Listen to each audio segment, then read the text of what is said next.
Hey everybody, and welcome back to Northwest Small Batch Brewing. I'm Steven, and today it's cider day, and this is really just excuse me, a continuation of the cider, like the 1 gallon cider experiment that I was doing that completed. So I'll put a link to that at the end of the video. And this is just the same thing, only in a 5 gallon version. So we'll go ahead and roll the intro. We'll get that started, and I'll get you over to the kitchen. And super simple, easy to do. So see you in a second.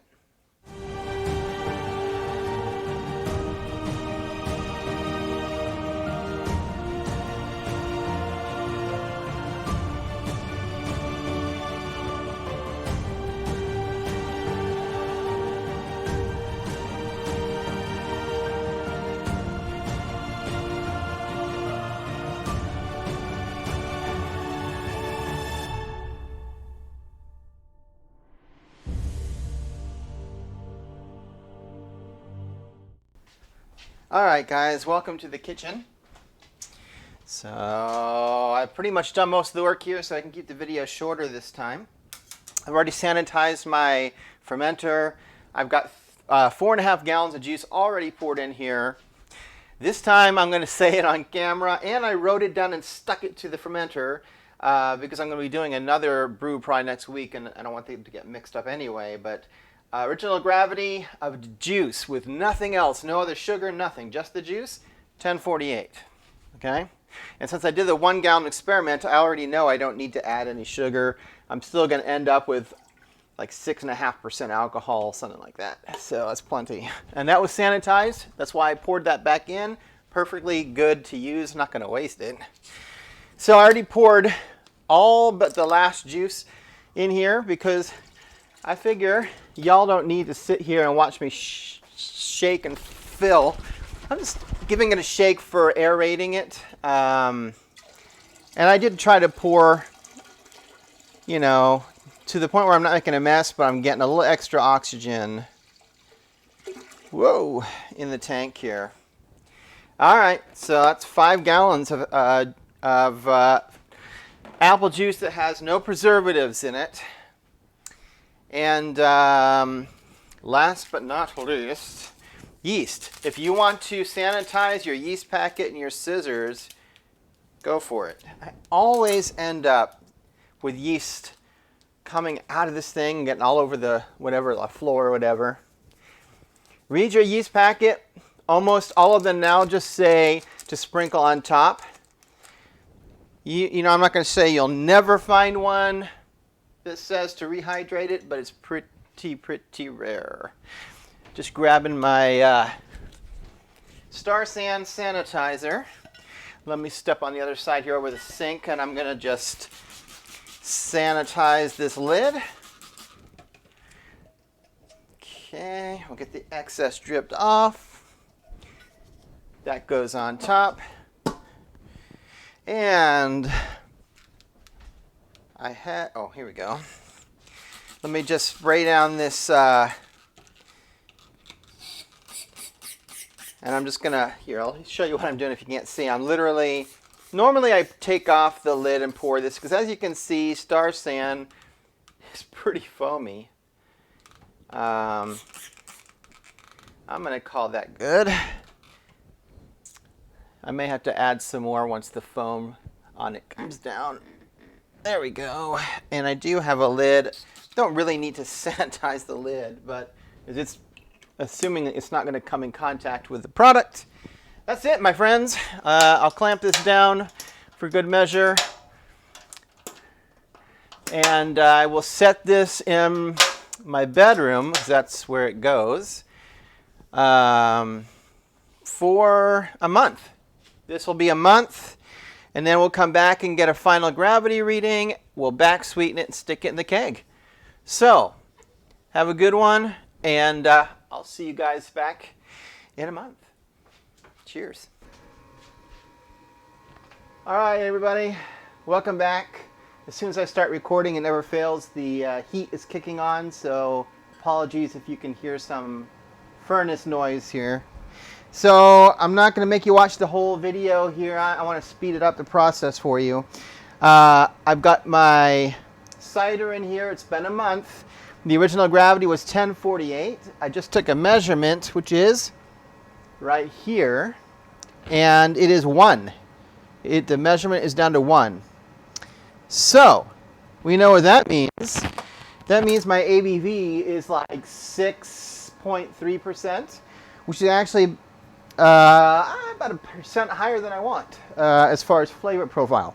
So I do have a resolution for that, and yes, this has been sanitized. So guess what?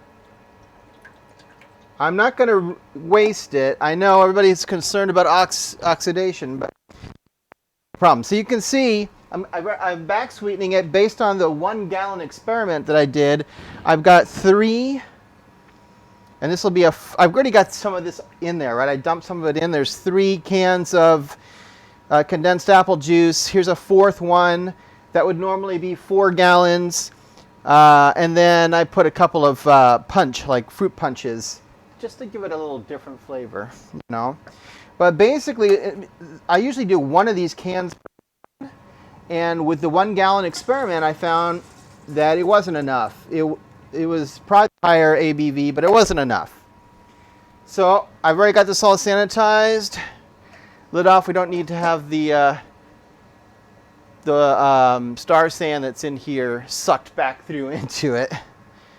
Turning it on, let it drain. I'll put the lid on this, sanitized of course. Put it under pressure, stick it in the fridge. Because it's going to be kept in the fridge, it's not going to continue to ferment. It'll slow down the fermentation so much that it's not going to be an issue. And it'll be carbonated by, forced carbonation. And the lid does have an emergency valve on it. So if for some weird reason it did keep fermenting, which it won't, but if it did, being is totally safe because it has the emergency relief valve if it gets too much pressure. That's it.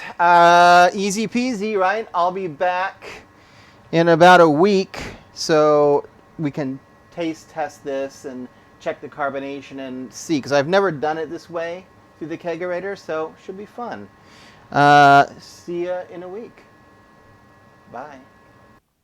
Well, welcome back, everybody. So it's been a week since I put the cider into the keg and put it under pressure to start carbonating it and force carbing it. That way, hopefully what happened is all the back sweetening I did won't re-ferment because I'm keeping it cold, and I don't have to worry about like bottle conditioning because I'm just force carbing it. As you can see, it's not going to have a head on it like a beer does. I can tell from here it looks carbonated. It's pretty opaque, like it's not a clear cider. I already knew that going into that because I picked a juice that was unfiltered and really mucky, so I wouldn't expect it to be clear. It's got a pinkish sort of hue to it, if you call that pink. That's because I added a little bit of, so I mostly back sweetened with apple juice, but I also used a little bit of like mixed fruit juice, just to give it a slightly different, complexity. So, as per usual, with any kind of cider, this is going to be around 6.3%.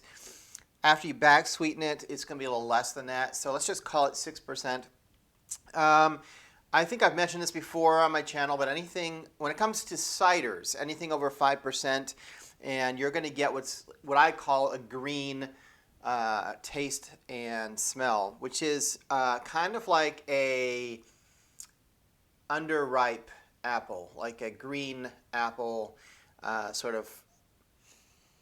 It's not super pleasant.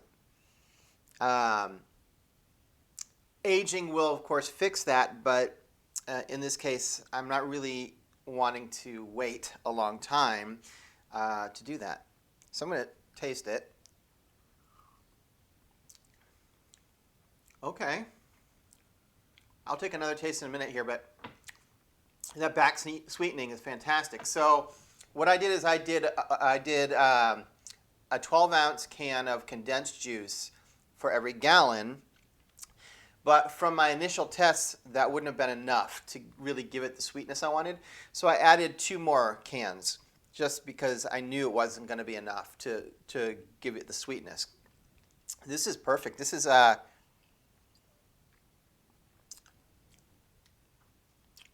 it could use a little bit more carbonation, and I'll check the regulator and make sure that I've got the PSI. I usually put my beer around 12.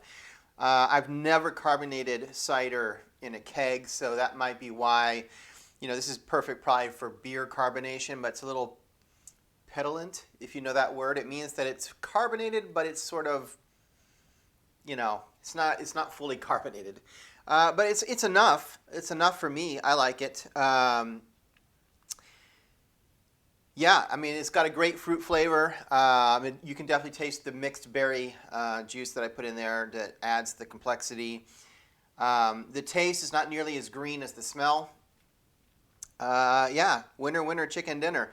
This is good. This will be something I make again probably next year. And I've got 5 gallons of it in the keg, so this will last me until some of my other beer and things are ready to go, and I can start putting beer back in the keg. So I'll see you soon for my next all-day brewing video. In the meantime, I'll be posting, as always, videos in between with little tips and tricks and thoughts that I have along the way. So until next time, happy brewing.